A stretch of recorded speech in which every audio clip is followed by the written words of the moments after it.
La prestation magistrale de Kylian Mbappé enflamme la France. Le Real Madrid a trouvé son numéro 9 pour 2024.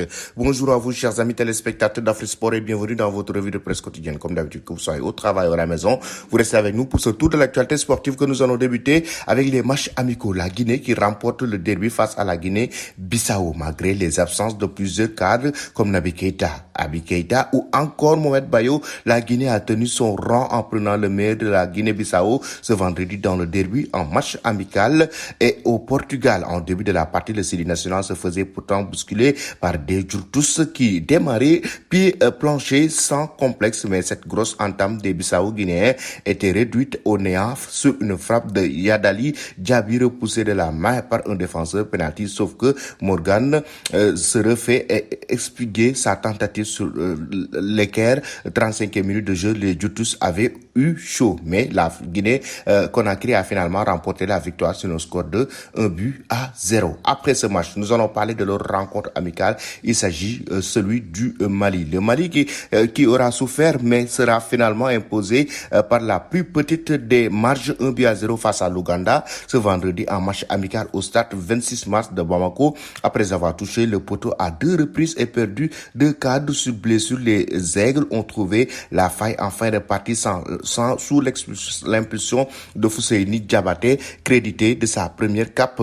Dès l'engagement, le Mali tenait de prendre piège la défense ougandaise à l'aide de coups d'accélération et de phases de jeu rapide. Cela aboutissait une frappe cadrée dans les bras du gardien. Les Aigles enchaînaient les offensifs et se procuraient un coup franc tiré hors cadre par Komori Doumbia. Mais finalement, ils ont su remporter la victoire sur un score de 1-0. Ensuite, chers amis, nous allons parler maintenant de la rencontre qui va opposer la Côte d'Ivoire au Maroc. Et oui, ça a été bien présenté par nos confrères d'Afrique Foot. Ce match entre les éléphants de la Côte d'Ivoire et les Lions de l'Atlas se déroulera ce samedi 14 octobre au stade Félix Houphouët-Boigny de 35 000 places à Abidjan en Côte d'Ivoire. Il débutera à 19h heure locale, 20h heure Maroc et 21h heure française. Et cette rencontre sera très attendue par les amateurs du football. Dites-nous en commentaire, chers amis, qui va remporter ce match entre le Maroc et le Portugal. Vous donnez vos avis en commentaire. Ensuite, nous allons maintenant, chers amis, directement du côté de l'Europe pour parler de la rencontre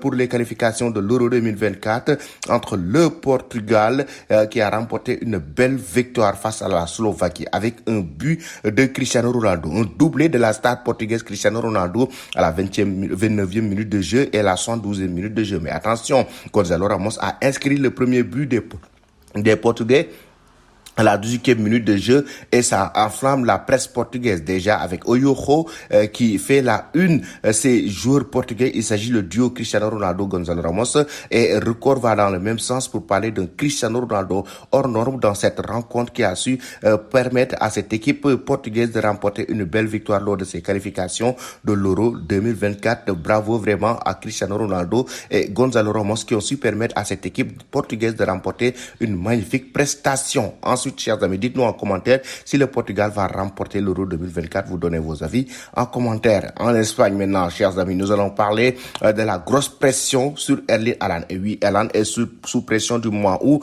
la Norvège ne doit pas enregistrer de défaite lors du prochain duel face à l'Espagne. Ce qui fait Erling Haaland une grosse pression. La grosse pression qui a été évoquée d'ailleurs par le quotidien Marca. Le journal nous parle que l'Espagne a l'obligation de gagner la Norvège pour décrocher la qualification de l'Euro 2024. De son côté, Erling Haaland aussi est sous pression parce qu'ils ne doivent pas perdre pour ne pas se qualifier pour l'Euro 2024. Que pensez-vous de cela? Vous donnez vos avis en commentaire. Du côté du quotidien AS, on parle de Endrick, le jour que le Real Madrid veut décrocher pour en tout cas remplacer officiellement Karim Benzema, parce qu'on sait que le Real est toujours à la recherche de numéro 9. El Madrid le asuerga un puesto en la primera plantilla pese a su irregular curso en el Palmeiras. Le Real Madrid l'a promis un poste de premier plan, oui, dans l'équipe première du Real Madrid malgré son irrégularité du côté de Palmeiras. Et actuellement, Endrick est dans le viseur du club merengue. En page aussi intérieure, il y a Vinicius Junior qui fait une déclaration. Aquí todo el mundo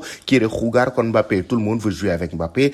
No voy a hacer de España un país sin racista. Je ne veux pas faire de l'Espagne un pays sans raciste, a donc évoqué Vinicius Junior. Ensuite, chers amis, du côté de la presse catalane, c'est l'opération génération future avec Mundo Deportivo qui revient sur l'opération que Xavi Hernandez veut, deux latérales, un pivot, un intérieur, un milieu de terrain intérieur, un pivot et deux latérales que Xavi Hernandez veut durant le mercato hivernal. Que pensez-vous de cela? Vous donnez vos avis en commentaire. De son côté, le quotidien Sport, lui qui parle de Lamine Yamal, Lamine Yamal, malgré sa blessure, est actuellement le joueur de 16 ans. Actuellement, le club Blaugrana veut le blinder jusqu'en 2030 parce qu'ils savent que Lamine Yamal, d'ici quelques temps, fera partie des joueurs qui seront très convoités par les cadres européens, mais notamment les grands clubs pour pouvoir le décrocher. Ensuite, chers amis, nous irons directement en France pour terminer notre revue de presse avec la prestation magistrale de Kylian Mbappé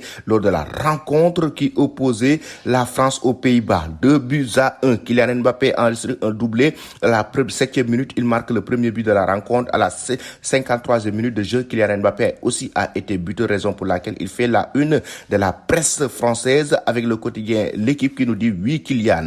Avec le capitaine des Bleus, l'équipe de France a assuré sa qualification pour l'Euro 2024 grâce à un doublé de Kylian Mbappé qui a dépassé Michel Platini au nombre de buts inscrits chez les Bleus. De son côté, le Figaro Sport va dans le même sens pour nous dire que Mbappé génial, Griezmann précieux, que le Moine est trop neutre et Kylian Mbappé a su mettre la pression et a su répondre à ses détracteurs, notamment ces derniers temps. Il a été décisif dans cette rencontre pour permettre à cette équipe de la France de décrocher officiellement la qualification pour l'Euro 2024. Et Kylian Mbappé a été énorme dans cette rencontre avec une prestation XXL et devance Michel Platini parmi les meilleurs buteurs de l'équipe de France. Kylian Mbappé a été énorme dans ce match, chers amis. Que pensez-vous de ces prestations? Vous donnez vos avis en commentaire. Merci et très bonne journée.